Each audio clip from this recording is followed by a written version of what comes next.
été effectivement un jour de mobilisation des personnels dans la rue. Je voyais dans la presse qu'il y a une demande effectivement d'états généraux de l'hôpital, qui a été un manifeste qui a été signé par 2300 professionnels, dont 400 chefs de service. Voilà, je pense que bon, y a de quoi faire.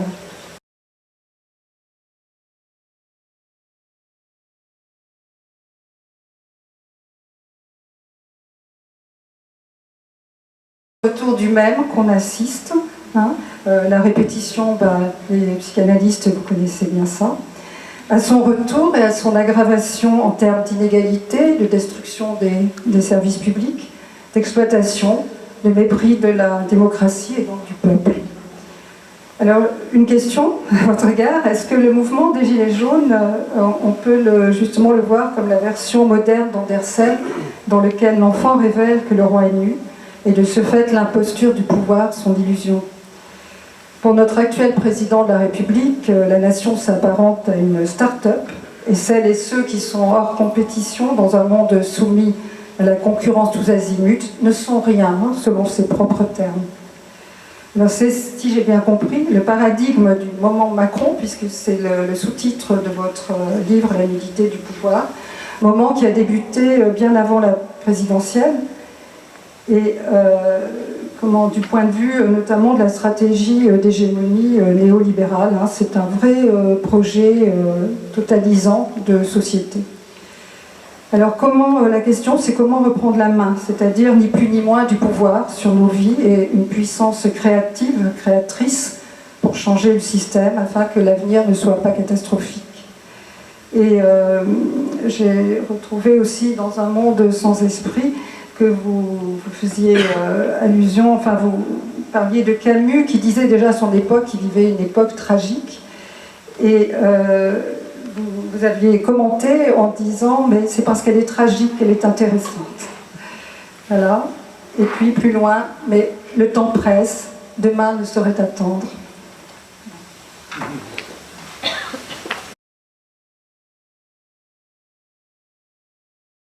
Eh bien, bonsoir à toutes et bonsoir à tous. Ça va, on m'entend?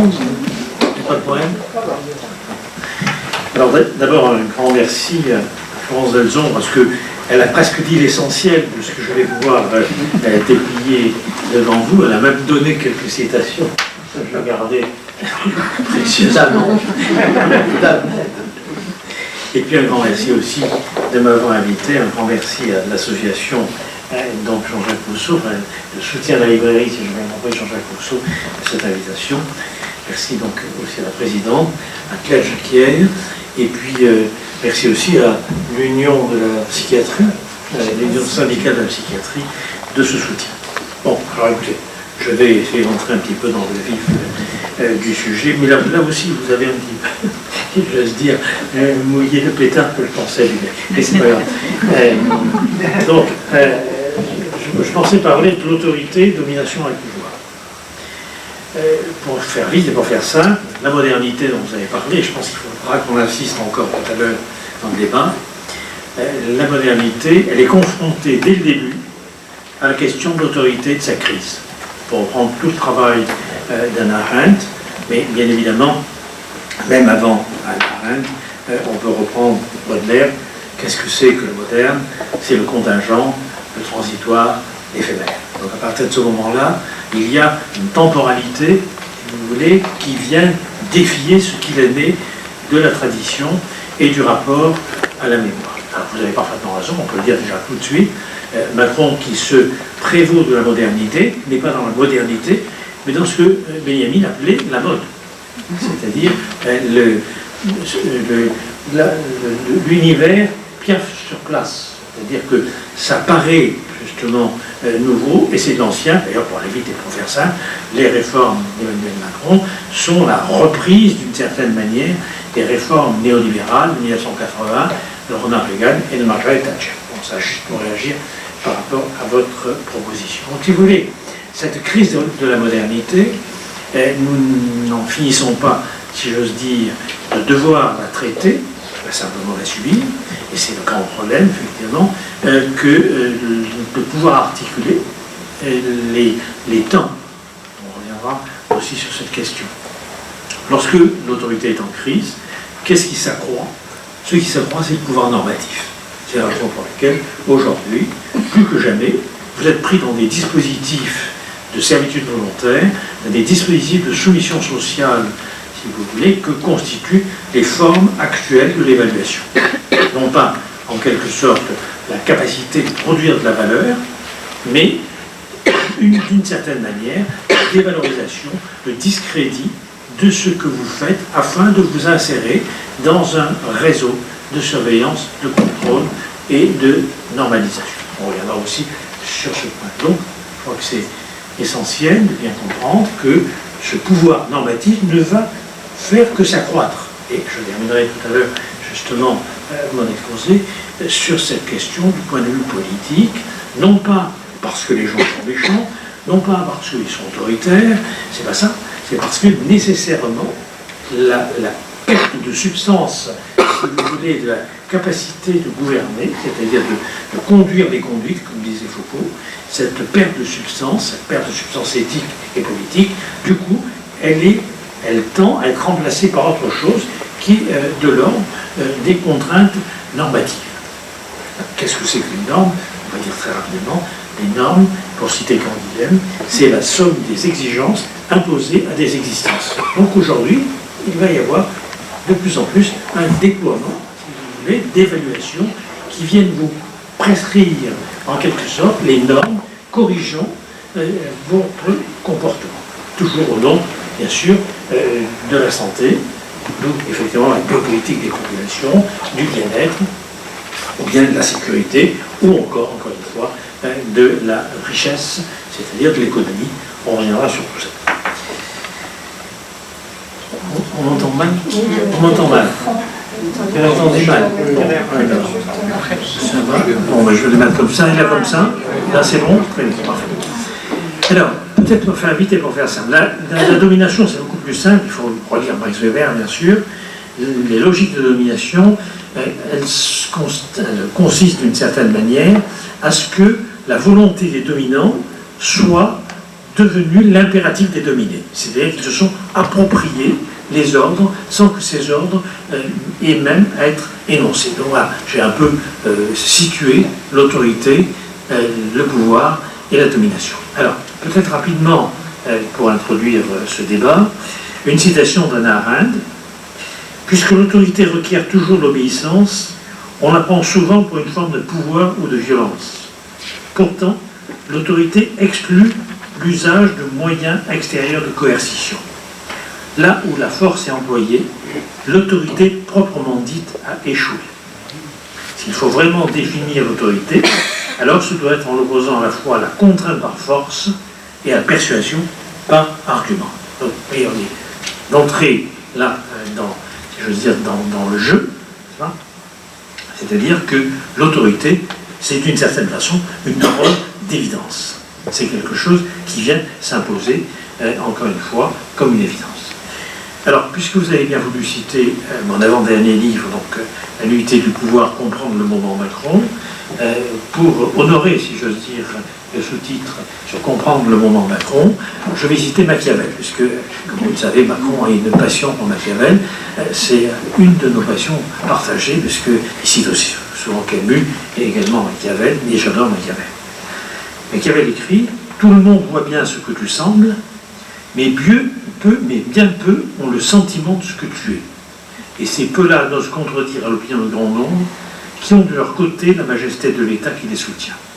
Et pour les actions de tous les hommes, et spécialement des princes, on regarde quel a été le succès. » Je vais quand même vous donner, je n'avais pas prévu tout de suite, mais tant pis, je vais vous donner quand même une citation aussi de Machiavel, une deuxième citation, dont j'ai dit récemment, je ne sais plus quel journaliste, si vous voulez, que Macron devrait en tirer une leçon parce qu'elle est d'une importance capitale, parce que Machiavel écrit « Ceux qui de simples personnes deviennent princes par le moyen seulement de fortune n'ont pas grande peine à y parvenir, mais beaucoup à s'y maintenir.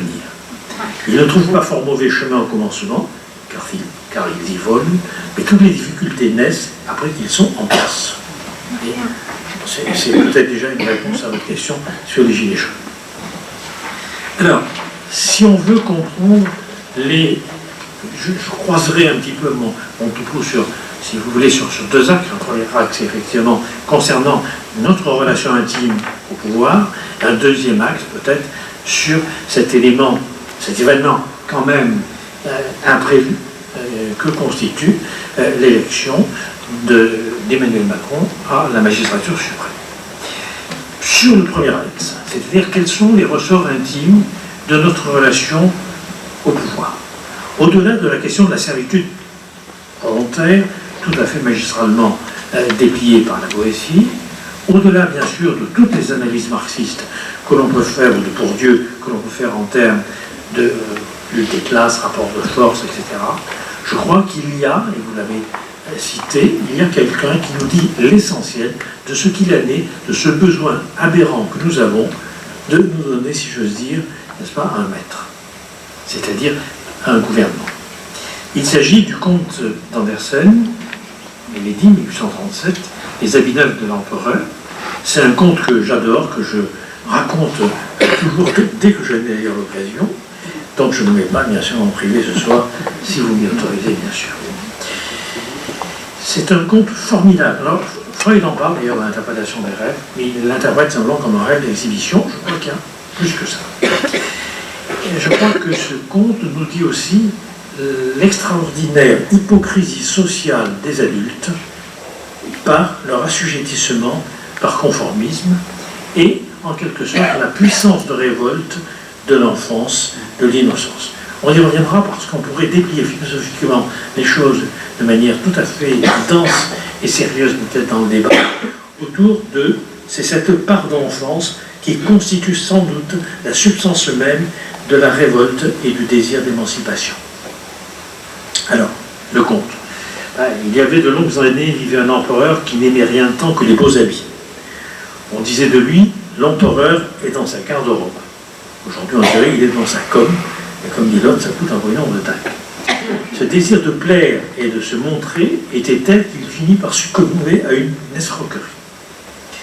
Deux filous, qui se prétendaient tisserands, affirmèrent qu'ils pouvaient tisser la plus belle étoffe que l'on put imaginer, dont l'étonnante propriété était de demeurer invisible aux yeux des imbéciles ou à tous ceux inadaptés à leur fonction. Déjà en plein dans l'évaluation. Alors on imagine la suite. L'empereur passe commande et les deux escrocs se font livrer la plus belle soie du royaume, la trame pour constituer avec la trame de ces habits magnifiques. Ils se font livrer l'or, diamants, etc. Bref, et ils travaillent nuit et jour devant un métier à tisser vide, vous vous en doutez, puisqu'il s'agissait de tisser un habit qui n'existe pas. Et donc, très tard, dans la nuit, ils le font. Et puis, à un moment donné, quand même, l'empereur qui a fait livrer tous ces beaux matériaux aimerait bien savoir où ça est mis. Alors, il envoie son premier chambellan, une sorte d'Édouard Philippe, et qui va voir un petit peu où en sont la confection de ces magnifiques habits. Et il arrive, il voit le métier à tisser vide. Enfin, un premier chambellan, on ne peut pas dire que c'est un imbécile ou qu'il est inadapté à sa fonction. Donc, il s'extasie devant la magnificence de ces habits qu'il ne voit pas. Bon, je vous la fais courte parce qu'on a peu de temps. Disons que tout le gouvernement défile, vous imaginez tout le gouvernement actuel défilant devant le métier à tisser, n'est-ce pas? Et tous s'extasiant, en particulier Jean-Michel Blanquer, enfin ça n'a pas de problème, s'extasiant, n'est-ce pas, devant le métier à tisser vide, puisque personne ne peut avouer qu'il ne voit rien. Ce serait dire qu'il se serait s'auto-accusé d'imbécilité ou d'inadaptation à sa fonction. Jusqu'à ce que l'empereur lui-même soit convié à venir admirer ces habits magnifiques. Et l'empereur, ça ne peut pas dire que c'est un imbécile ou qu'il est inadapté à sa fonction. Donc l'empereur lui-même, n'est-ce pas, glorifie le travail des deux filous et s'extasie devant la beauté de ces habits. Les deux filous, les deux escrocs vont pousser la blague jusqu'à demander à l'empereur de défiler dans tout son royaume, revêtu uniquement de ses beaux habits invisibles. Et bien sûr, l'empereur se promène, n'est-ce pas, dans son empire, revêtu uniquement de ses habits, le peuple ovationne l'empereur, tout le monde les voit. Donc, comment est-ce que moi je pourrais ne pas les voir, sauf, bien sûr, à dire que je suis un imbécile ou que je suis inadapté à ma fonction. Et puis à un moment donné, vous le savez, il y a un petit enfant, Florence y faisait allusion, un petit enfant dans la foule, n'est-ce pas, qui dit « mais il est nu ». Et à ce moment-là, l'empereur tressaute un peu, le peuple marque un temps d'arrêt, mais la cérémonie reprend et les courtisans continuent à porter la traîne d'habits qui n'existe pas. Ainsi va le pouvoir, ainsi passe le pouvoir. Il est nu et nous ne voyons pas qu'il est nu, tout simplement parce que nous l'habillons en quelque sorte de nos croyances, nous l'habillons de nos fictions, nous l'habillons de nos attentes. Et là, si vous voulez, est en quelque sorte, je dirais, le dernier mot, enfin pour moi en tout cas, de ce qu'il en est du rapport que nous entretenons au pouvoir, et je vais un peu essayer de le développer. C'est le rituel social, c'est le conformisme qui finalement vient couvrir cette nudité du pouvoir. Il n'y a rien à voir, d'une certaine manière, sauf le simulacre d'une cérémonie qui vient nous affirmer aussi l'existence, encore une fois, de cette illusion. J'emploie le terme illusion, pour ceux qui connaissent la psychanalyse, au sens très fort de Freud, l'avenir d'une illusion. Cette complaisance à nous soumettre, n'est-ce pas, d'où vient-elle?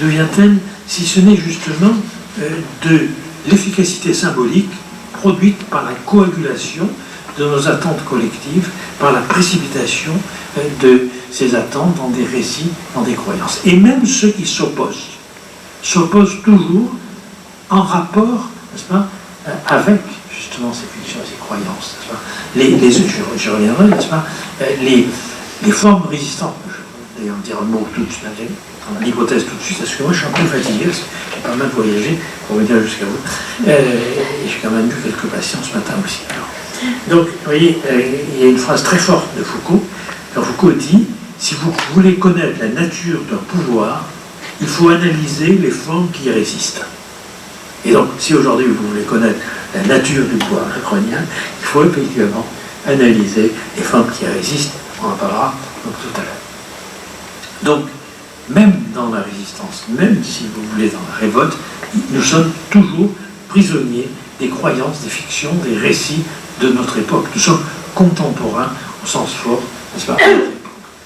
Alors, d'où vient justement ce besoin quasi religieux, parce que c'est de ça dont il est question, d'où vient ce besoin de sacré qui nous amène à couvrir la nudité du pouvoir?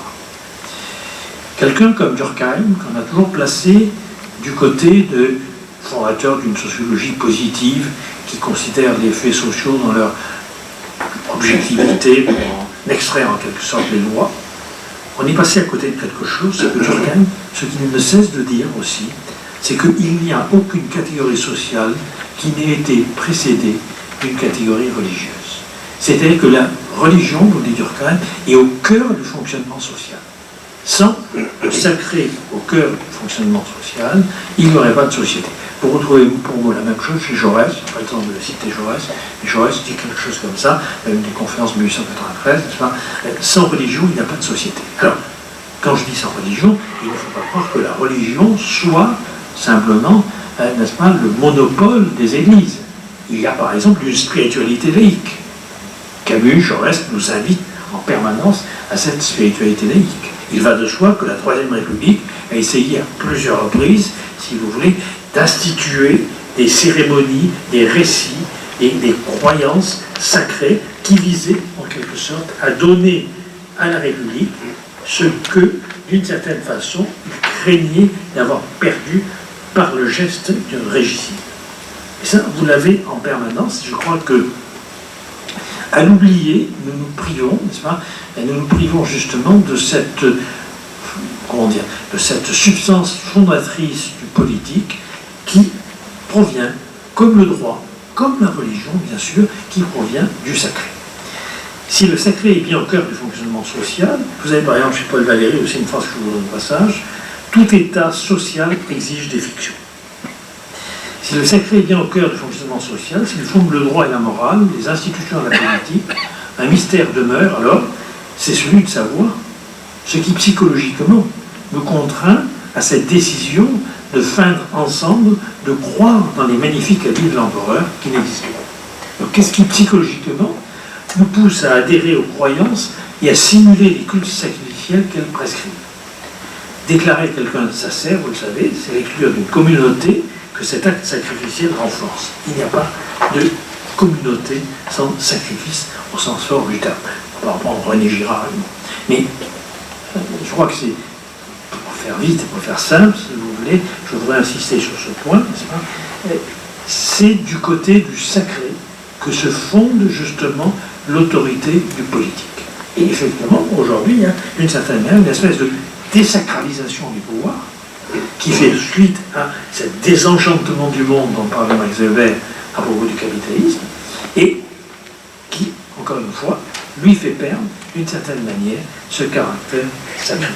Alors, juste au passage, un point de détail, mais très important par rapport à la question Florence sur comment est-ce qu'on résiste.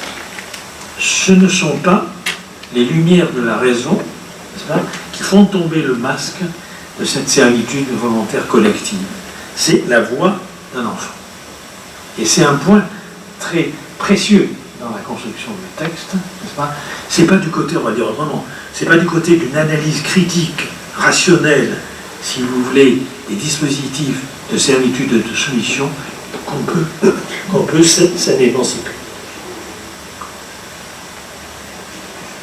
Je crois que c'est à retenir, et c'est d'autant plus à retenir que, d'une certaine façon, sans romantisme, il n'y a pas de révolution.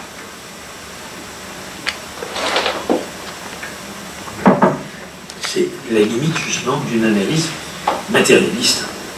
C'est bien pourquoi je me réfère souvent à Jaurès et à Camus, parce que les deux prennent en compte l'analyse matérialiste, tout en disant qu'il y a autre chose dans la politique. Cette autre chose, c'est du côté d'une spiritualité. Je n'ai pas le temps de développer là, mais effectivement, je vais développer dans Un monde sans esprit. Si vous prenez Foucault, Foucault montre comment, par exemple, la révolution iranienne, les intellectuels occidentaux n'ont pas compris comment, en 1978-1979, la religion pouvait constituer un vecteur révolutionnaire d'émancipation.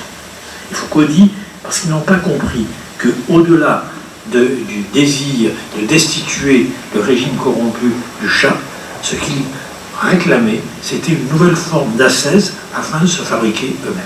C'est-à-dire, pour dire plus simplement, à manière foucauldienne, il n'y a pas de gouvernement qui ne soit pas en même temps consubstantiel à un mode de gouvernement de soi-même. C'est la réponse d'ailleurs, comme vous le savez, n'est-ce pas, de Socrate à Alcibiade. Alcibiade lui dit « Dis-moi comment je peux me rendre maître du monde et des autres ». La réponse de Socrate, c'est « Commence par être le thérapeute de toi-même ». Un verbe grec est très fort, c'est thérapeute. Commence à être maître de toi-même, mais le verbe grec est du côté de « Sois le thérapeute de toi-même ». Donc il n'y a pas, pour dire autrement, de sujet éthique qui ne soit en même temps consubstantiel du sujet politique et réciproquement. Alors, donc j'étais sur Durkheim. Il ne faut pas croire non plus que parce que c'est du côté de l'illusion, ou parce que c'est du côté de la fiction, il ne faut pas croire que ça soit purement imaginaire, que ça ne produise aucun effet.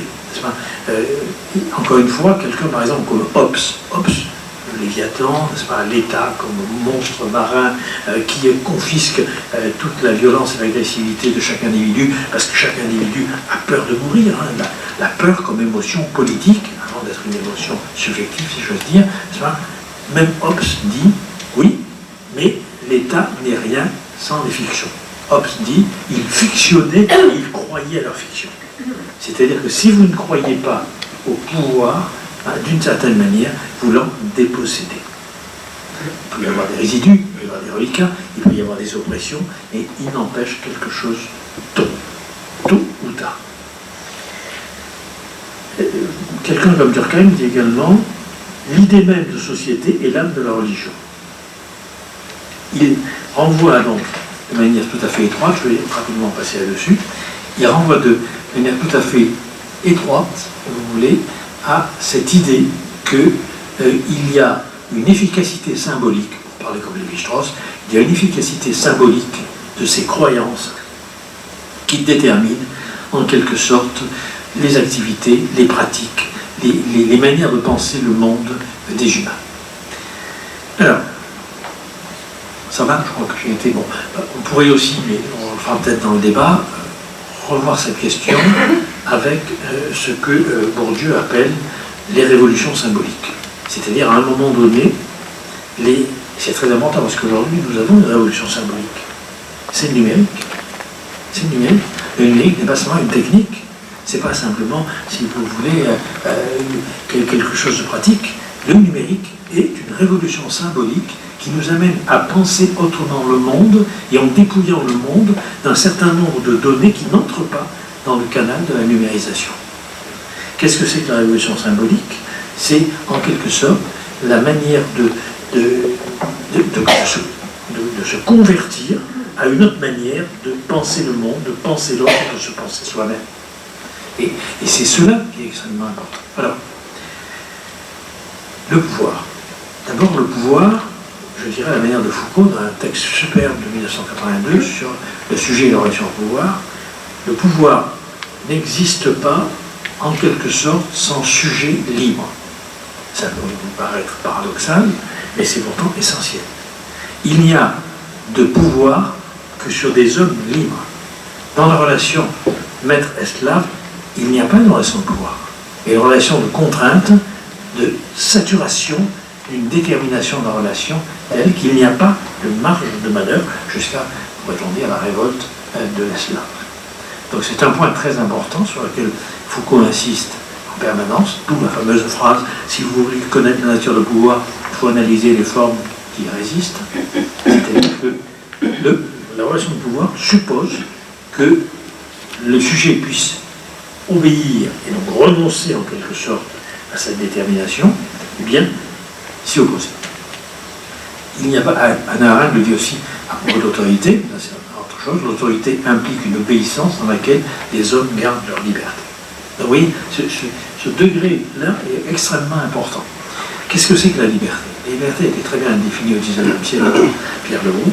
La liberté, c'est la liberté d'agir. Est-ce que vous êtes libre dans vos pratiques professionnelles? Si vous n'êtes pas libre dans vos pratiques professionnelles, si vous constatez comme moi que depuis des décennies, elles sont aujourd'hui de plus en plus légiférées. Légiférées au sens des juristes, au sens du droit mou, c'est-à-dire des recommandations, des obligations, des prescriptions, par des normes diverses et variées. Qu'il s'agisse de protocoles, qu'il s'agisse de règles de bonne pratique, qu'il s'agisse de logique technico-gestionnaire, etc. Alors, nous avons progressivement perdu la liberté. Et donc, il est tout à fait normal aujourd'hui que nous perdions une liberté politique dont nous nous sommes dépossédés au sein même du lieu où nous pouvions l'exercer, c'est-à-dire des scènes professionnelles. Et, bon, là, je n'ai pas le temps, on en parlera dans le débat, il faut bien voir, et une très bonne phrase aussi de Jaurès dit par exemple, n'est-ce pas, qu'il n'y a aucune raison, la démocratie ne s'arrête pas aux portes de l'usine. Alors, la démocratie ne s'arrête pas aux portes de l'usine, comme vous le savez, aujourd'hui, il y a 8 à 12%, n'est-ce pas, d'ouvriers dans la population qui travaille. Mais ça veut dire que la démocratie ne s'arrête pas aux portes des laboratoires de recherche. La démocratie ne s'arrête pas aux portes d'un hôpital. La démocratie ne s'arrête pas aux portes des salles de rédaction. La démocratie ne s'arrête pas, etc. Donc ça veut dire, vous avez compris, ma réponse, pour moi, elle est très simple. Aujourd'hui, il ne s'agit pas de changer de personnel politique, il s'agit de changer notre manière de vivre, notre manière d'exercer nos professions, en nous réappropriant ce qui a été confisqué par quoi? Ce qui a été confisqué par la taylorisation de nos métiers. C'est-à-dire que Taylor, c'est 1911, bien sûr, c'est confiscation de la capacité de penser et d'œuvrer de l'ouvrier pour optimaliser le rendement individuel. Je m'éloigne un peu, mais tant pis.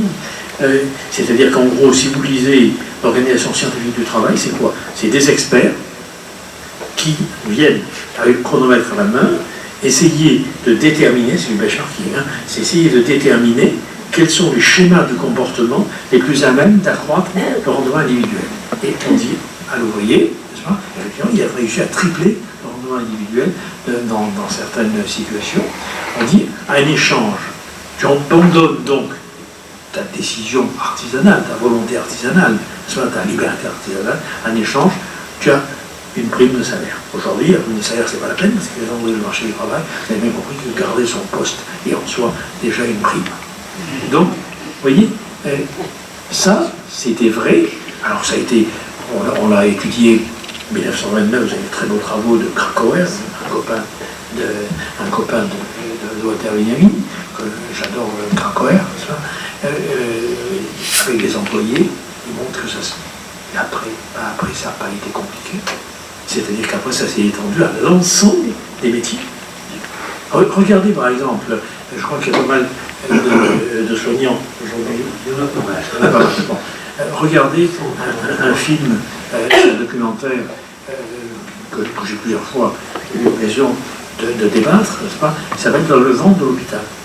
Et vous avez une unité du CHU Saint-Louis à Paris, une unité de chirurgie digestive, vous avez des PUPH. Bon, vous êtes soignant, vous savez très bien, le PUPH, c'est le Seigneur, hein, il avait tous les droits, je veux dire, n'est-ce pas, il y a quelques années dans les services. Ah, vous avez des PUPH, c'est plus rien face à une directrice d'hôpital, Franck Ballet, qui sort et qui lui dit qu'il ne faut plus faire ça parce que au niveau des heures, ça coûte trop cher, parce que là, il y a une... Voilà.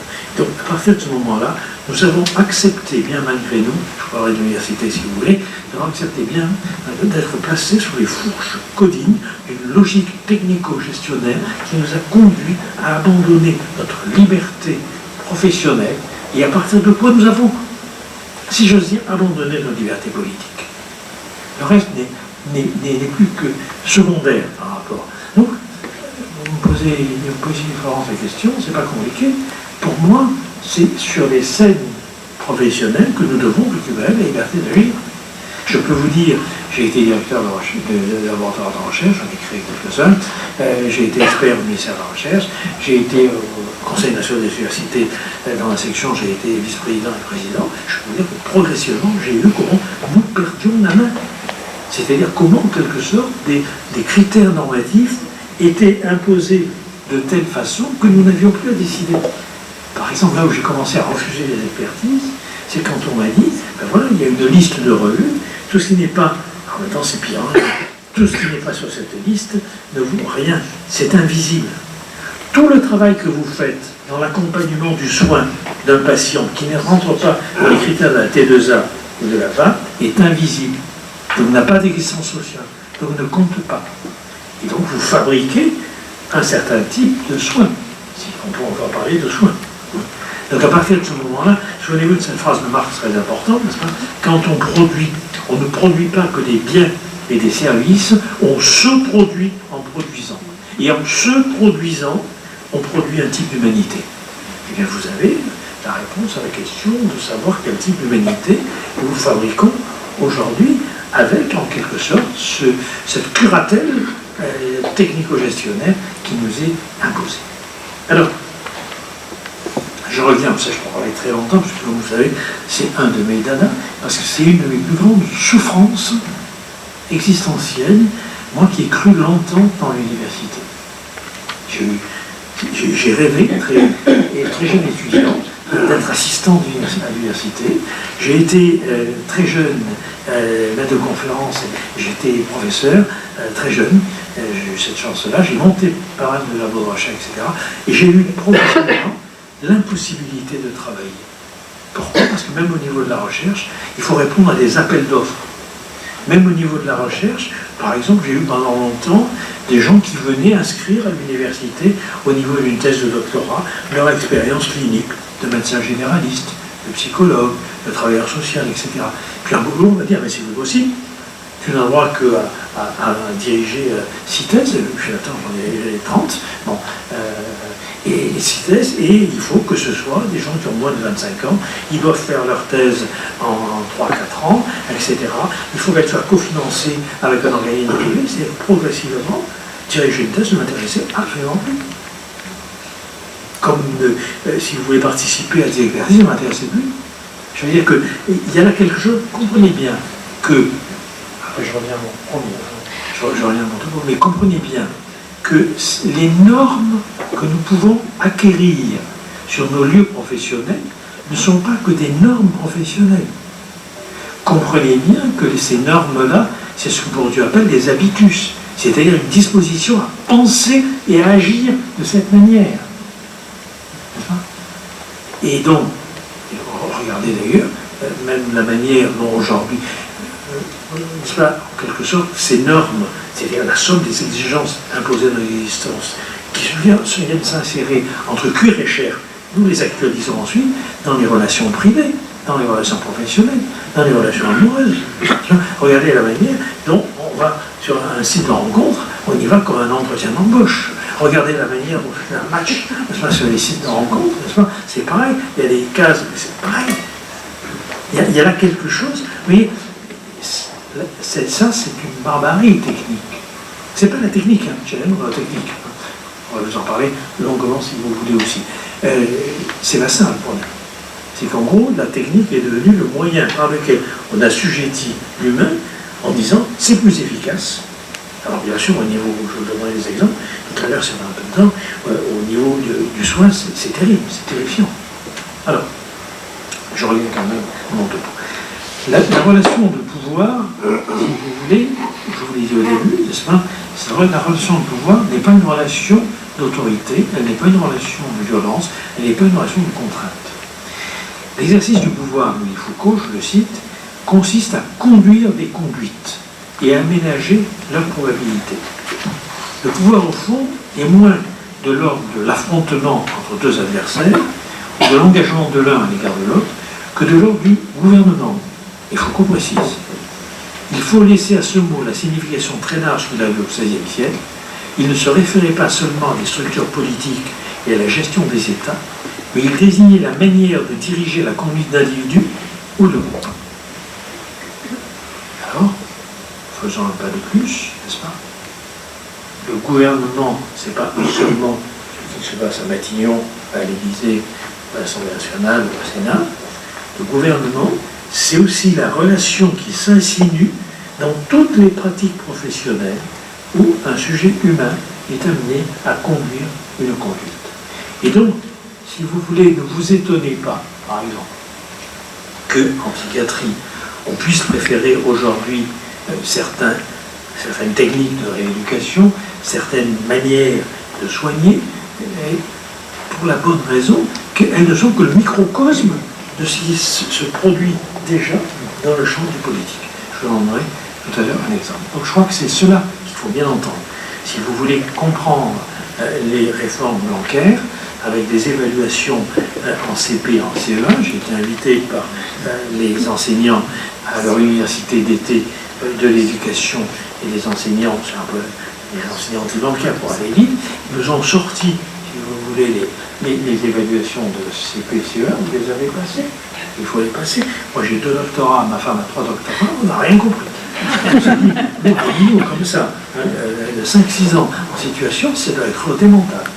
Et bien sûr, c'est justifié, puisque c'est M. Stanislas Dehaene qui préside le Conseil de l'éducation nationale, n'est-ce pas, avec une brochette de scientistes et de positivistes autour de lui, mais il n'y a pas des professionnels de terrain. Pourquoi? Parce que les professionnels de terrain, ce sont comme les ouvriers de Taylor. Ils n'ont qu'à actualiser, à réaliser ce que les experts ont décidé. Et donc, si vous voulez, toutes nos tâches aujourd'hui, par exemple, un truc, par exemple, qui pourrait être très positif, parce que bien sûr, le pouvoir n'est pas idiot, il sait jouer aussi sur la confrontation entre les professions. La formation d'infirmiers en pratique avancée, qui fait que, par exemple, en Angleterre, une infirmière peut faire une coloscopie, il n'y a aucun problème, c'est défragmenté, etc. Eh bien, cette idée qui en soi pourrait être tout à fait sympathique si elle avait pour objectif de valoriser, par exemple, des pratiques professionnelles dès lors qu'on leur accorde, bien sûr, une formation et un salaire qui va avec. C'est pas ça. C'est qu'à un moment donné, moi je le sais, j'ai été mandaté par mon président de l'université pour répondre à la question, en 2003 j'ai fait un rapport, à la question suivante, entre 2003 et 2012, n'est-ce pas, 40% des psychiatres partiront à la retraite. Donc, M. Madi, qui était ministre de la Santé, avait chargé M. Bernon, n'est-ce pas, qui était donc doyen de la faculté de médecine, de voir avec les universitaires quelle profession pouvait remplacer les psychiatres et donc comment soigner les vagues à l'âme, les petites dépressions existentielles. Et donc, tout naturellement, on s'est tourné vers les psychologues, après on s'est aussi tourné vers les infirmières, on s'est tourné vers le médecin généraliste, enfin, bon, vous connaissez la suite. Mais l'idée, c'était pas pour que les psychologues prennent en charge des patients qui sont en charge, c'était pas ça. C'était en quelque sorte, si vous voulez, de décomposer, c'est ça de décomposer l'ensemble des métiers en déterminant des modules qui composent leur activité professionnelle pour savoir comment on peut la faire exécuter par d'autres auxquels on va prescrire une manière de faire.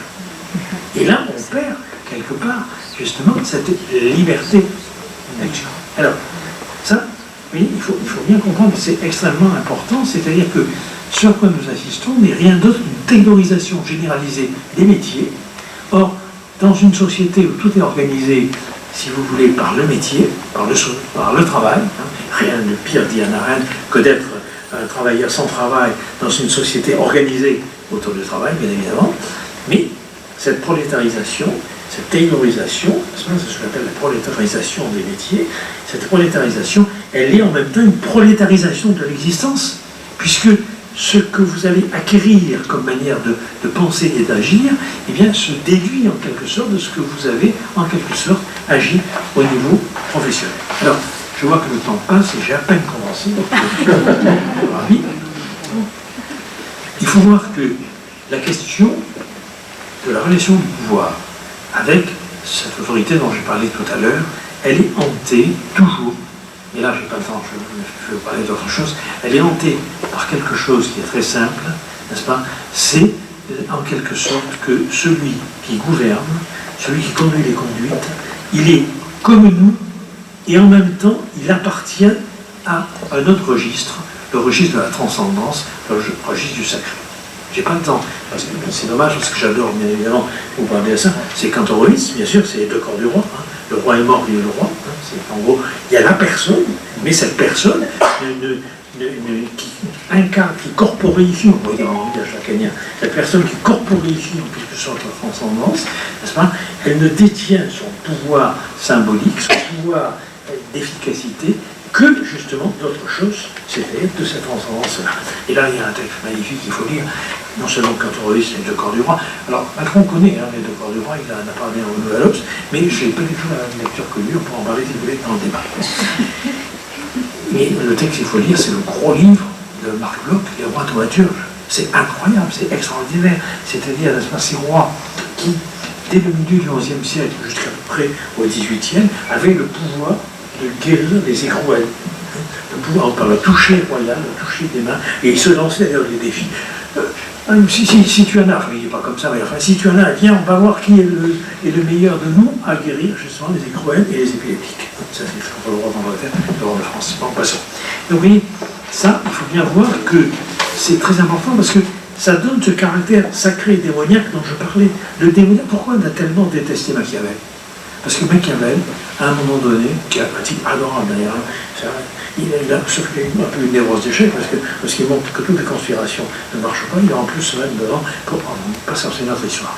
Mais si vous voulez, c'est parce que justement Machiavel a dit ce caractère démoniaque du pouvoir, il ne vient pas d'une transcendance, il vient de l'humain. Ce sont les relations humaines qui sont fondamentalement démoniaques. Et donc c'est lui qui, si vous voulez, a d'une certaine manière désacralisé le pouvoir en montrant justement le caractère sacré qu'il faisait fonctionner.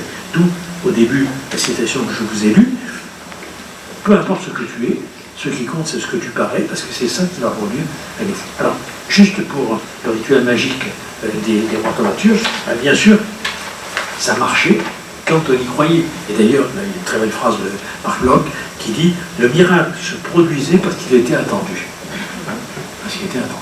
Bon. Alors, je ferme, je prends 5 minutes encore, ça va.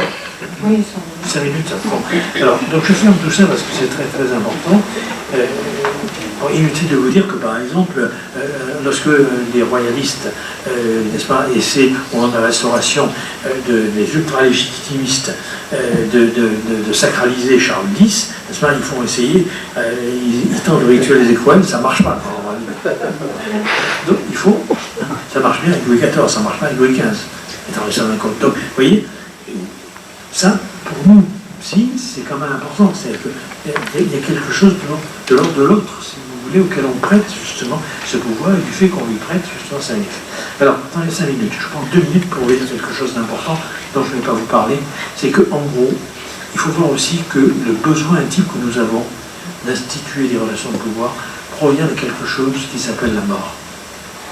La mort, non pas comme simplement finitude de la condition humaine, mais la mort aussi comme la mort comme paradigme du non-savoir. La mort en soi, pour aller vite. Très vite, 2 exemples. Holbein, les ambassadeurs. Tableau magnifique. Vous avez 2 ambassadeurs campés avec les appareils du pouvoir, dans des manteaux superbes. Et vous vous déplacez, et par anamorphose, les appareils se transforment en crâne de cadavre. C'est ça qui est derrière le pouvoir. Derrière le pouvoir, si vous vous déplacez par anamorphose, ce que vous verrez, c'est le vide ontologique qui constitue le sujet humain. Et donc, effectivement, du coup, il a besoin d'un autre qui va élever à la dignité du roi qui soutient, du Dieu qui soutient sa voûte céleste subjective. 2e exemple, Shakespeare. Il faut lire Shakespeare, pour plus lire Shakespeare que Bory, Lacan, Freud, etc. Shakespeare formidable, n'est-ce pas? Richard II. Richard II qui est destitué, vous vous souvenez? Il est destitué, il a fait une connerie, et donc du coup, n'est-ce pas, les nobles qui étaient prêts à le servir, etc., il a confisqué les biens de l'un d'entre eux, et finalement, il est déchu. Il dit, tous assassinés, car dans la couronne creuse, qui ceint les tempes mortelles d'un roi, la mort tient sa cour, la trône la bouffonne, raillant ses dignités, ricanant de sa pompe, accordant un souffle, une petite scène, pour faire un monarque, être craint et tuer dans le regard, lui insufflant une vaine opinion de lui-même, comme si cette chair, en part de notre vie, était une citadelle de bronze. Puis, s'étant joué de lui, pour finir, elle vient, et avec une petite épingle, perce le rempart du château, et adieu, roi.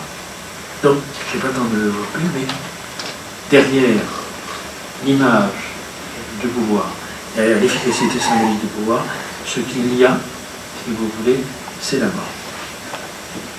Allez, prenez une pièce rapide, je vous donnerai 1 minute de plus. Prenez Freud, Total et Tabou, la Moïse. Tout le monde retient le parricide. Non, rien à foutre des parricides, si je veux dire. Ce qu'il y a, c'est le meurtre. Ce qu'il y a, c'est la mort. Ce qu'il y a, en quelque sorte, c'est la nécessité d'élever un autre à la dignité de nous masquer, justement, si vous voulez, le vide à partir duquel se constitue le sujet. Donc, je vous ai beaucoup parlé de théologie politique. Alors, il ne faut pas croire pour autant, bien sûr, qu'il n'y a pas de violence. Là aussi, je ne vais pas vous en parler maintenant, je vous donne juste une citation de Foucault, pour montrer le rapport, en quelque sorte, entre la relation de pouvoir et la mort. Foucault écrit, toujours dans son texte, est-ce que cela veut dire qu'il faille chercher le caractère propre aux relations de pouvoir du côté d'une violence qui en serait la forme primitive, le secret permanent et le recours dernier. Ça ne vous parle pas, ça, apparemment, aujourd'hui? Et ce qui apparaît en dernier lieu comme sa vérité, lorsqu'il est contraint de jeter le masque et de se montrer tel qu'il est. Bien sûr que la violence est liée, mais elle est liée dans l'arrière-boutique, n'est-ce pas? Elle est née en quelque sorte, si vous voulez, le secret permanent. Elle est née à forme primitive, vous voulez. Et puis, n'est-ce pas, le recours dernier, c'est-à-dire lorsque les attentes se sont délitées, alors apparaît à ce moment-là la violence. Alors, juste le dernier point, je vais essayer de trouver plein de choses, ne vous inquiétez pas. Le dernier point, c'est que... On vous entend mal. Oui, plus fort, on n'entend pas bien. Là. Le micro plus près. Et là, vous oui, m'entendez? c'est mieux. Vous n'allez quand même pas me dire que depuis 1 heure que je parle... C'est sûr, on vous entend, mais il faut bien prêter l'oreille. C'est à l'instant. Avant. Sinon, je recommence. Alors, la question qui se pose aujourd'hui, c'est est-ce que nous avons toujours, si j'ose dire, les moyens d'une relation politique au pouvoir. Est-ce que nous avons toujours les moyens d'une démocratie? Alors, vous avez compris mon pessimisme. Étant donné qu'il y a une manière... C'est important parce que c'est pas seulement la démocratie au Parlement, si j'ose dire. C'est la démocratie dans vos pratiques professionnelles, dans mes pratiques professionnelles. Vous l'avez compris. Il y a un nouage, que je n'ai pas pu développer, mais entre les manières de se connaître, de se fabriquer comme sujet éthique, et les manières de gouverner. Et aujourd'hui, les manières de gouverner, elles inclinent de plus en plus vers quoi? Vers une gestion algorithmique des populations. Même Macron, il gère ses ministres avec des applications. Et c'est d'ailleurs dans quel cas, je crois, il a le meilleur résultat. Vous avez vu ça? Aujourd'hui, par exemple, ou hier, j'ai reçu d'une amie poète de la Cour des Appels, n'est-ce pas, un gros document où Marseille est en train de devenir une smart city, hein, une super cité gérée avec des big data, qui va définir les lieux d'insécurité, qui va définir la probabilité de voir apparaître les comportements indésirables, etc. Et alors, si vous croyez que ça s'arrête, n'est-ce pas, à la manière de gérer une ville, c'est déjà le cas à Nice, par exemple, vous vous trompez. Pourquoi?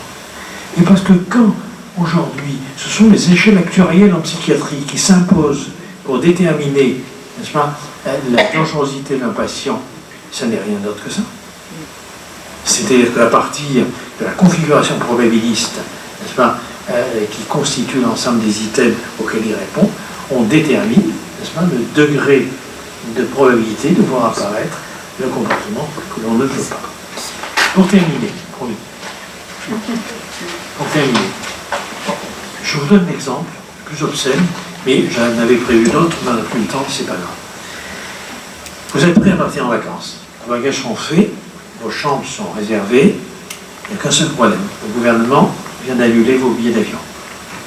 Cela se passe en Chine, et des dizaines de millions de Chinois sont sanctionnés parce que leur score de crédit social a été dégradé. Comme la Chine s'est appropriée la maîtrise des nouvelles technologies, elle devient sous nos yeux un leader dans ce domaine, la première dictature numérique du monde. Ces nouvelles technologies sont destinées à surveiller la vie des gens dans le moindre coin de leur vie, leurs comportements sont notés et leurs indices de conformité aux normes en vigueur sont transmis aux autorités gouvernementales. L'Empire du Milieu est donc en train de construire un gigantesque réseau social de 1,4 milliard de personnes. Chacune d'entre elles est notée en fonction de son comportement dans la vie quotidienne. Scannée dans le moindre geste par 200 millions de caméras de surveillance. Il n'y en a que 2000 à Marseille, hein, c'est pas grave. Mais en 2020, on nous promet 400 millions de caméras de surveillance. Une population entière de plus d'un milliard de personnes surveillée dans les moindres de ces gestes et notée en fonction de ses comportements. Une note algorithmique attachée à chaque citoyen et la synthèse d'un contrôle total et massif. Le crédit social est de l'ordre de 800 ou 900 points. Donc chaque fois que vous allez sortir votre chien, il ne va pas faire ses besoins, vous n'allez pas les ramasser, 1 point en moins, 2 points en moins. Si vous traversez la rue alors que le feu est encore rouge, on défalque les points, etc. Si vous critiquez le Parti communiste chinois, alors je ne dis pas combien vous en perdez. C'est extrêmement important. Il y a eu d'ailleurs des documentaires depuis là-dessus. Lorsque, n'est-ce pas, Florence me téléphone, n'est-ce pas, moi je n'ai pas payé mes dernières factures d'EDF, eh bien, il y a une voix qui s'interpose et qui lui dit « Florence, rappelez à Roland Gori que pour être un bon citoyen, il doit payer ses factures d'EDF. » Donc, c'est très important. Alors, vous allez me dire c'est la Chine. Eh bien non, vous vous trompez. Je n'ai pas le temps, mais je peux vous dire que ça existe déjà. Que ça existe déjà. Et que ça a un nom. Ça s'appelle la post-démocratie. Ça veut dire que nous sommes dans un moment de l'histoire où il y a une espèce de transition post-politique. Est-ce qu'on va maintenir tout ce que je vous ai raconté dans la région de pouvoir, ou bien est-ce qu'avec les big data, on peut établir le score social de quelqu'un comme étant la synthèse de ses comportements? Alors vous comprenez après, ces comportements, vous allez dire, mais oui, mais qu'est-ce que ça veut dire?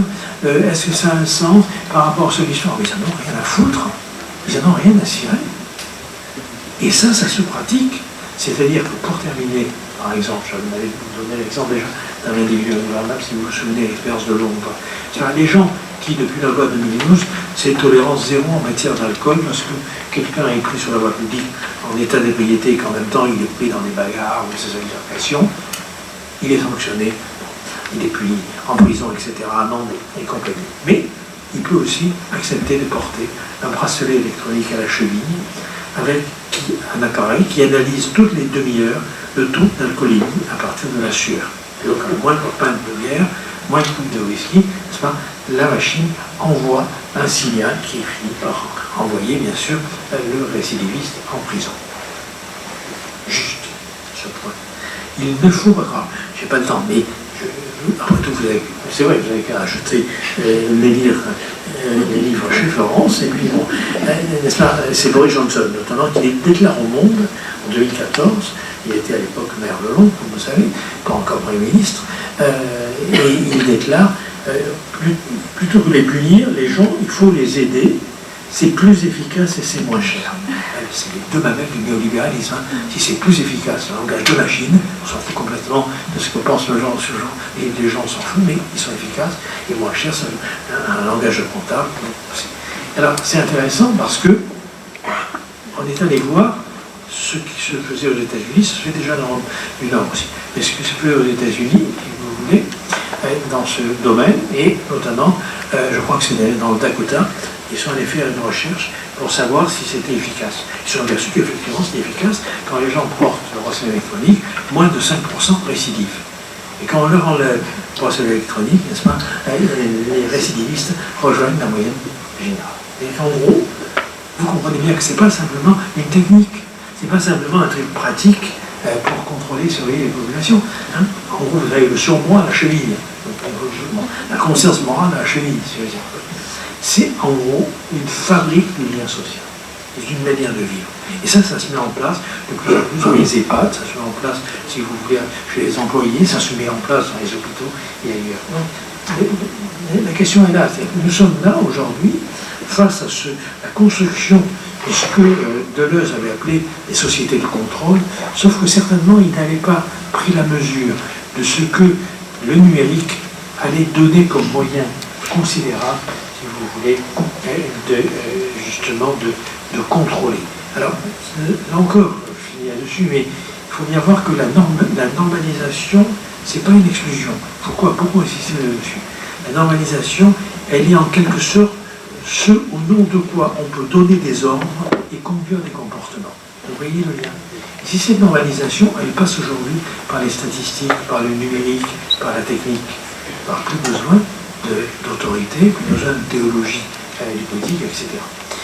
Vous l'avez compris, vous croyez sans doute que c'est réservé à la Chine, je peux vous garantir que ça se met en place partout, et c'est bien la question qui se pose aujourd'hui. Et pour terminer, je vais terminer par 3 citations. La première est de quelqu'un que j'aime beaucoup, de Tocqueville, qui est un vrai libéral, parce que ce n'est pas vrai que le néolibéralisme est du libéralisme. Le néolibéralisme enterre le libéralisme. C'est pas pareil. Deuxièmement, je citerai Bernanos, et troisièmement, je citerai Candidat.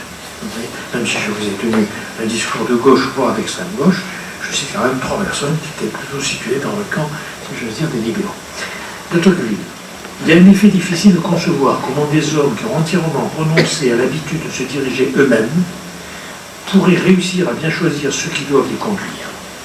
Et donc, il ne faudra point croire qu'un gouvernement libéral, énergique et sage puisse jamais sortir des suffrages d'un peuple de serviteurs. Plus fort et répétez, s'il vous plaît. C'est dommage de ne pas tout entendre. Bon, alors je vais bien répéter, là vous entendez. Il fallait me donner à ce moment-là. C'est difficile de concevoir comment des hommes qui ont entièrement renoncé à l'habitude de se diriger eux-mêmes pourraient réussir à bien choisir ceux qui doivent les conduire. Et l'on ne fera point croire qu'un gouvernement libéral, énergique et sage puisse jamais sortir des suffrages d'un peuple de serviteurs. Moi, ce que je vous ai dit, c'est ça.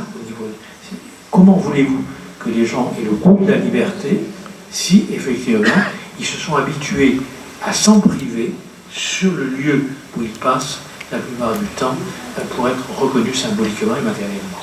Deuxième est de Bernanos. Le danger n'est pas dans les machines. Sinon, nous devrions faire ce rêve absurde de les détruire par la force, à la manière des iconoclastes qui, en brisant les images, se flattaient d'anéantir aussi les croyances.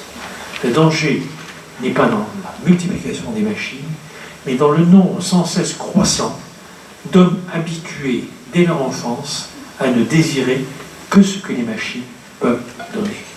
Donc, dernière citation de Canguilhem, pour bien comprendre ce qu'est, d'une certaine manière, l'emprise du numérique. Que pourrions-nous avoir contre l'ordinateur si notre cerveau est lui-même un ordinateur? Vous avez compris l'importance de la neuropsychologie, de la neurocognition et de la présidence de M. Stanislas Dehaene, n'est-ce pas, au Conseil de l'éducation nationale. Que pourrions-nous avoir contre l'ordinateur si notre cerveau est lui-même un ordinateur? L'ordinateur chez soi, pourquoi pas, puisque l'ordinateur est en chacun de nous. Un modèle de recherche scientifique a été converti en machine de propagande idéologique à deux fins.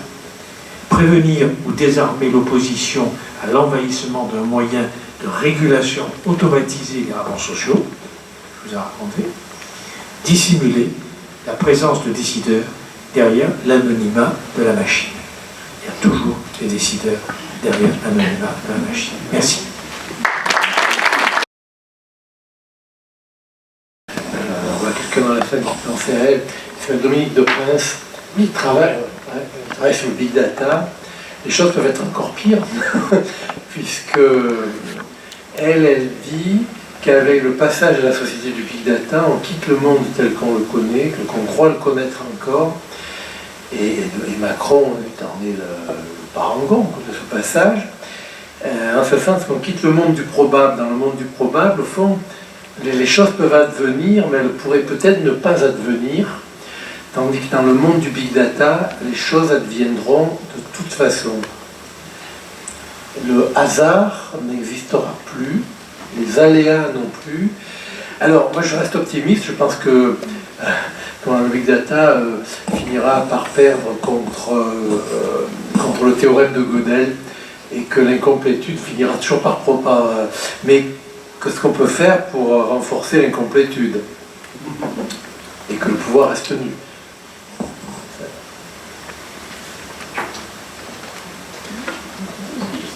Si je peux juste peut-être réagir à ce que vient de dire Alain, moi je ne sais pas du tout si effectivement l'indétermination, qui est le corrélat même de la démocratie, je n'ai pas parlé mais c'est un point important, pourra se maintenir. J'en sais rien, je ne suis pas prophète. Je sais simplement que en exilant quelque part, ou en déniant quelque part l'intérêt des pratiques et des savoirs de l'indétermination. Par exemple, des humanités.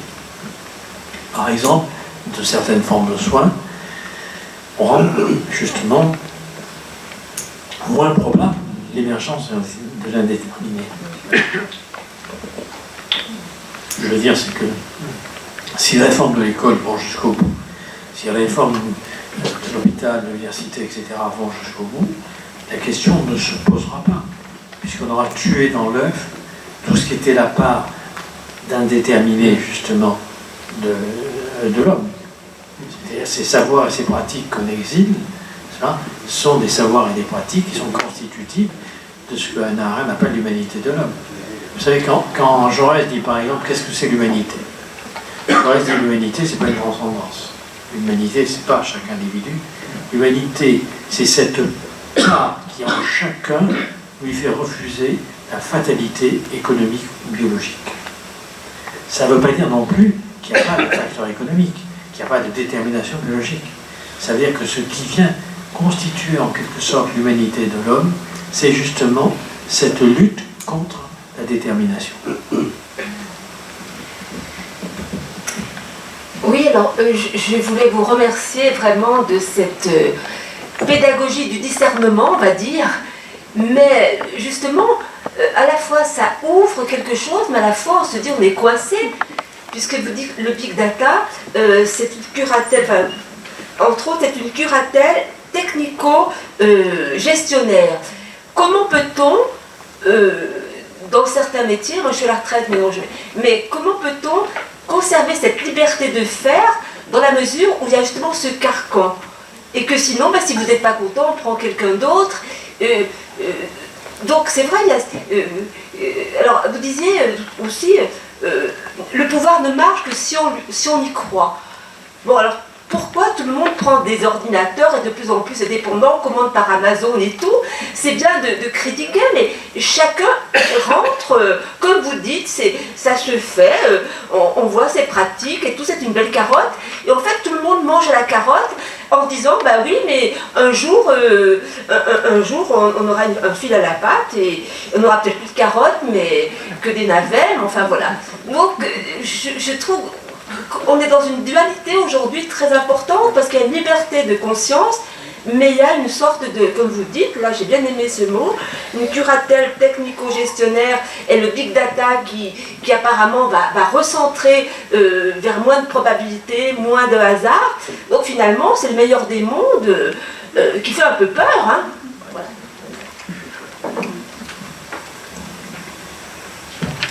Alors, il y a énormément de questions dans votre question. Donc, si vous voulez, je vais juste y réagir très rapidement, parce que j'ai déjà pris beaucoup de temps.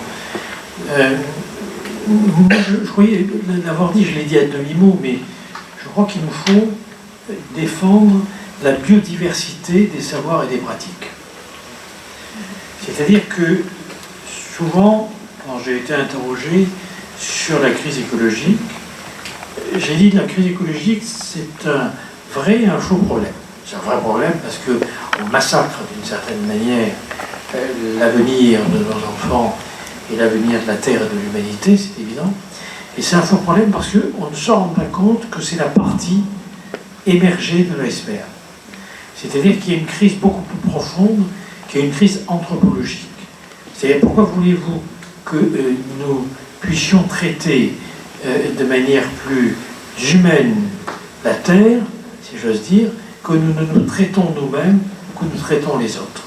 Donc si vous voulez, pour moi, c'est vraiment une crise qui est le symptôme d'une crise structurale beaucoup plus profonde, c'est-à-dire que aujourd'hui, mais là aussi il faudra en parler beaucoup plus longtemps, mais j'en ai un peu parlé dans la dignité de penser notamment, aujourd'hui, si vous voulez, ce qui compte c'est quoi?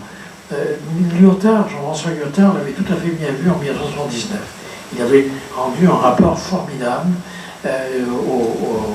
au Canada pour montrer que l'évolution des formes de savoir allait de plus en plus privilégier les formes non narratives, c'est-à-dire non récit, non parlé, etc. Et donc ça allait être essentiellement des formes numériques pour aller vite. Et que donc progressivement, les formes de savoir qui seront narratifs, oui, ça a 40 ans, les formes de savoir narratifs allaient être progressivement laissées de côté ou disparaître.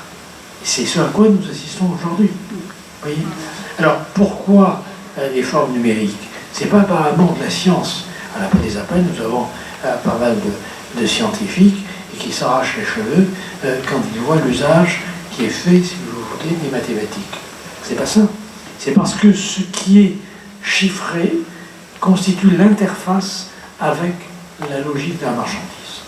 C'est-à-dire que ce que vous pouvez, en quelque sorte, convertir, les actes que vous accomplissez, que vous pouvez les convertir, si vous voulez, en T2A, par exemple, en numérique, ou bien en cible, si vous prenez le truc débile des DSM, par exemple, n'est-ce pas? Eh bien, lorsque vous pouvez coter, en quelque sorte, la dépression, tout l'aspect singulier d'un patient déprimé, tout ce qui fait son contexte, la manière dont il parle, ça passe à la trappe. Ça n'existe plus. Et cette forme numérique, qui est une forme appauvrie, c'est ça que je veux dire, je parle de prolétarisation de l'existence. Cette forme appauvrie, on peut plus facilement la tarifer. Je ne sais pas si je suis clair. Donc si vous voulez, la financiarisation de l'économie dans un monde globalisé, car c'est quand même de ça dont il s'agit, n'est que, là aussi, la part la plus visible de ce qui s'est progressivement insinué en nous par le vecteur même de nos existences, en particulier de nos existences professionnelles. Donc, pour moi, c'est pas compliqué, et c'est très compliqué à la fois. C'est très compliqué parce qu'il va de soi que nous avons affaire à quelque chose qui est globalisé. Alors là, je n'avais pas parlé, mais qui du coup va générer un rejet. Bon, il faut en parler une autre fois, mais les démocraties libérales, comme les appelle Farid Zakaria, c'est les démocraties autoritaires, type Erdogan, Bolsonaro, Trump, etc. N'est-ce pas, Orban, etc. Orban, le risque, c'est l'urbanisation de l'Europe. C'est quoi? C'est des autocrates élus démocratiquement. Donc, si vous voulez, le rejet aujourd'hui du libéralisme conduit les peuples à choisir en quelque sorte, n'est-ce pas, des faussaires en démocratie. Et ce que j'ai développé dans le monde sans esprit, c'est l'idée selon laquelle, n'est-ce pas, le djihadisme que nous avons tendance à imputer à une religion n'est rien d'autre que la révolte, en quelque sorte, contre le libéralisme, contre le rationalisme. Alors là aussi, c'est très compliqué. Je voulais dire une phrase, il faudrait 1 heure pour l'expliquer au moins. Mais en gros, le wahhabisme ou le salafisme sont de vieilles idéologies fondamentalistes religieuses qui existent depuis du 8e au 11e siècle. Elles ont été fabriquées, elles ont continué à exister au 18e, puisque le terme islamisme a été inventé par Voltaire, pour montrer tout ce qui était anti-rationnel, anti-lumière. Bon, au 19e, c'est encore au 20e, un des derniers djihadistes qui est lynché par Nasser, c'est Qutb, c'est 1963, un truc comme ça. Donc si vous voulez, ça a toujours existé. La question, c'est qu'est-ce qui fait qu'aujourd'hui, ça prend cette dimension globale, mondiale. Donc, en gros, par rapport à la question, je ne vais pas vous rassurer, c'est-à-dire que face à cette tutelle, effectivement, cette curatelle technico-gestionnaire qui, justement, démolit le message des Lumières, le message libéral. C'est pour ça que le néolibéralisme n'a rien à voir avec le libéralisme. Eh bien, il est en train de fabriquer des anticorps, mais qui peuvent être pires. C'est-à-dire, moi, je ne vous dis pas que nous allons nous libérer, j'en sais rien. Mais je sais que nous produisons déjà, de par cette globalisation, cette manière de penser le monde, c'est même plus la marchandise, hein, c'est le monde financier. Bon, eh bien, dans cette manière de penser, nous produisons des anticorps qui pourront, à terme, s'avérer beaucoup plus dangereux, même que ce que nous vivons. Oui, j'avais envie de demander, par rapport à l'autorité, donc vous avez expliqué que pour bien connaître l'autorité et ses représentants, il fallait bien connaître les résistants à cette autorité. Quelle place il y aurait pour des gens indifférents, c'est-à-dire qui ne seraient ni pour ni contre, et est-ce que finalement, je glisse comme ça vers cette hypothèse, mais l'entrée dans les revendications, notamment en termes de pathologie autistique ou de pathologie psychotique, ne sont pas un moyen finalement de ne pas se positionner ou de légitimer le fait qu'on est indifférent au pouvoir. Alors, je ne sais pas répondre à votre question. Elle m'évoque une chose. Elle m'évoque un très beau texte de Gramsci, je crois que c'est 1928, qui s'appelle « Je hais l'indifférence ». Gramsci dit en gros que les catastrophes qui se produisent sont beaucoup moins le fait de ceux qui les mettent en œuvre que de tous ceux qui n'y résistent pas.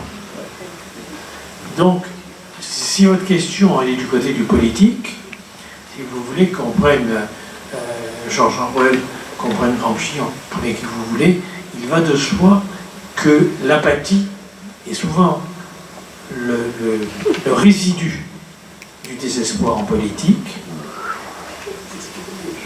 Donc, si c'est de ce côté-là, si c'est du côté subjectif, puisque vous avez parlé d'autisme, bon, là, chacun est un cas particulier, je ne peux pas vous répondre.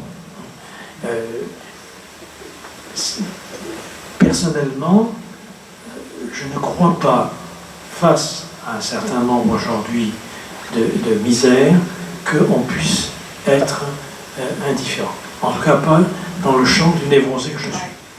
Je parlais pas d'indifférence vis-à-vis du collectif, je parlais d'indifférence vis-à-vis justement de la non-sacralisation ou de la non-opposition face au pouvoir.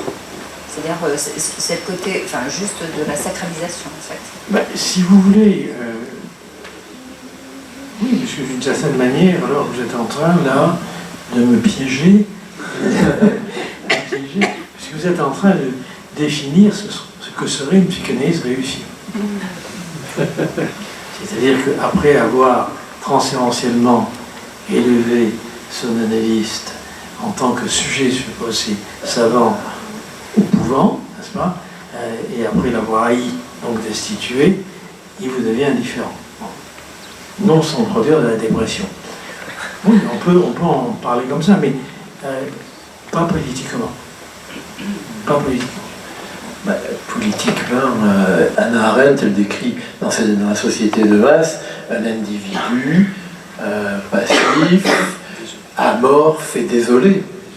Mais je trouve que c'est. Enfin, je ne parlais pas de passivité, parce que la passivité, c'est subir. Ça serait plutôt une forme d'indifférence active à un pouvoir dominateur qu'on se refuse à reconnaître. Oui, mais est-ce que c'est pas un moment aussi? Parce que alors là, si vous. On peut aussi en discuter, mais là aussi il me faudrait une heure. Mais du côté de l'analyse, la grande illusion des analystes, qui sont mes collègues, pour qui j'ai, si vous voulez, une critique voltairienne et une amitié rousseauiste, n'est-ce pas,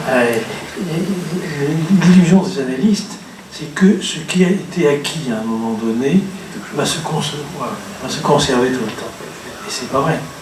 J'ai vu qu'il disait, c'était Pontalis, qui disait on sait comment on devient analyste, on ne sait pas comment on le restera.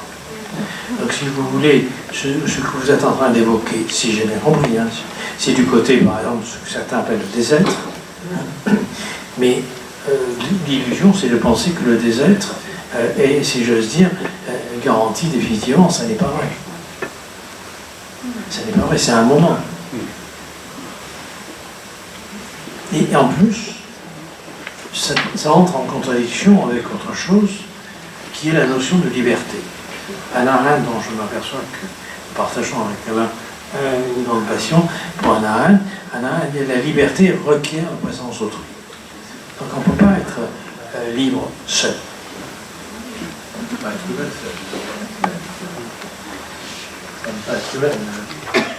Bonsoir. Peut-être j'avais une question. J'ai vu, vous avez parlé beaucoup d'autorité, de régime surveillé, et vous avez parlé de George Orwell à un moment donné. Donc quand je vous entendais, j'avais beaucoup l'impression d'entendre parler de 1984. Mais c'est-à-dire, en fait, je ne comprends pas le rapport entre régime surveillé et libéralisme. Parce que, comme ce que vous décriviez, j'avais plutôt l'impression d'être en Corée du Nord, ou en URSS, ou dans l'Allemagne nazie. C'est-à-dire des régimes qui ne sont pas libéraux, pour en parler, qui sont très très surveillés. C'est-à-dire, j'ai l'impression que vous me décriviez la Corée du Nord plutôt que notre société à nous.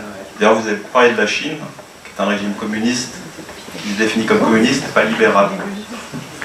C'est ça que je n'ai pas bien saisi. La Chine est parfaitement capitaliste. Alors, elle est capitaliste par certains côtés, communiste par certains autres. alors, si vous voulez, ce qui est intéressant, c'est d'approcher les trois formes de totalitarisme, comme l'a fait Hannah Arendt, que sont le stalinisme, le fascisme, le nazisme. Et le point commun des trois, c'est qu'ils surgissent dans des moments de crise et de chaos, où en quelque sorte des individus désolés, isolés au sens d'Hannah Arendt, c'est-à-dire n'ayant plus la possibilité d'apparaître politiquement dans l'espace public, viennent, si j'ose dire, s'appareiller à un parti.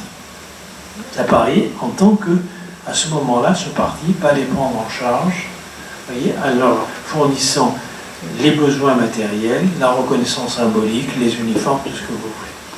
Alors moi j'ai décrit, par exemple, dans le monde sans esprit, que Daesh fonctionnait comme ça. J'ai parlé de théofascisme.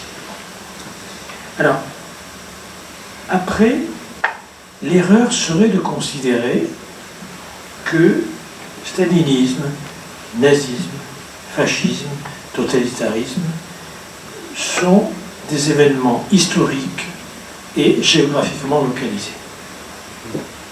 C'est-à-dire que, si vous voulez, ce que montre par exemple Foucault, c'est que le fascisme, comme le nazisme ou le stalinisme, se sont développés à l'intérieur de régimes politiques et ne sont pas en quelque sorte opposés à. Ils surgissent par exemple des apories, des impasses, c'est ce que j'essayais de dire tout à l'heure, par exemple, concernant le libéralisme. Là aussi, il faudrait une heure, mais je l'ai traité ailleurs, les démocraties libérales. Attention, on va voir ce que j'ai dit.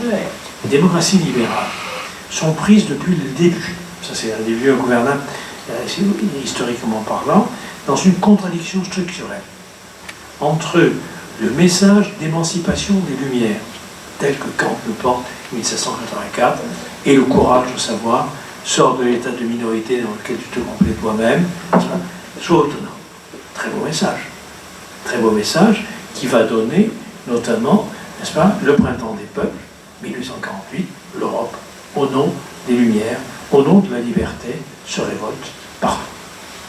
Ce qu'on appelle le printemps des peuples.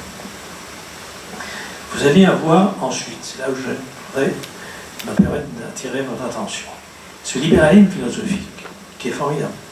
On est bien d'accord. Ce libéralisme philosophique vient s'écraser contre le mur des exigences normatives de la deuxième révolution industrielle, qui en quelque sorte vient témoigner que ce message est un mensonge et ne concerne qu'une infime partie du corps social. Comment voulez-vous,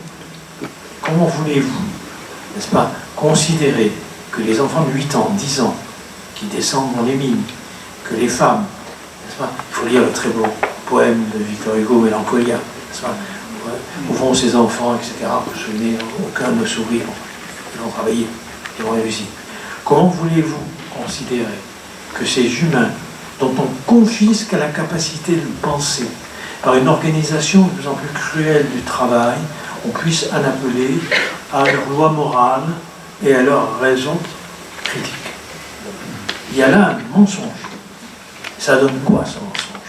Ce mensonge, il donne l'apparition dans la deuxième moitié du XIXe siècle, c'est ce que j'ai développé là, voilà, il donne le marxisme, le socialisme, l'anarchisme, l'antisémitisme, les nationalismes. C'est-à-dire qu'en gros, il y a une contradiction et bien cette contradiction, elle va produire des tentatives de trouver une solution. Sauf que cette solution constitue, il faut lire Barès, il faut lire Boris Barès, ces solutions, sont vouées à l'échec et elles terminent le XIXe siècle dans la boucherie de la Première Guerre mondiale, puisque comme vous le savez, le XIXe siècle, c'est 1918, la fin du XIXe. 1918. Ça va être, cette contradiction, recyclée par les partis totalitaires, staliniens, fascistes et nazis, entre les deux guerres. Il faut les reprendre, il faut reprendre les éléments. J'ai pas besoin, il me faut une bonne heure. Tout ça aboutit à la fin de la Deuxième Guerre mondiale, à ce qu'il y ait, pour aller vite, un package, si vous voulez, politique, constitué des communistes, des gaullistes, des socialistes, des démocrates, des catholiques, pour essayer qu'il n'y ait plus ces boucheries-là. Et donc, ils vont voter, c'est le CNR, mais c'est pas le CNR, c'est aussi Philadelphie, le Bureau national du travail, c'est en quelque sorte, ils vont voter des lois, des protections sociales, ce qu'on va appeler l'État-providence, l'État social. Ce qu'on oublie, c'est que l'État social, ça veut dire des propriétés en commun. Tout canonnement, ça veut dire ça. Ça veut dire que tout n'est pas privatisé, qu'il y a des parties communes que partage le corps social du côté de la santé, du côté de la justice, du côté de l'éducation, du côté de la police, etc.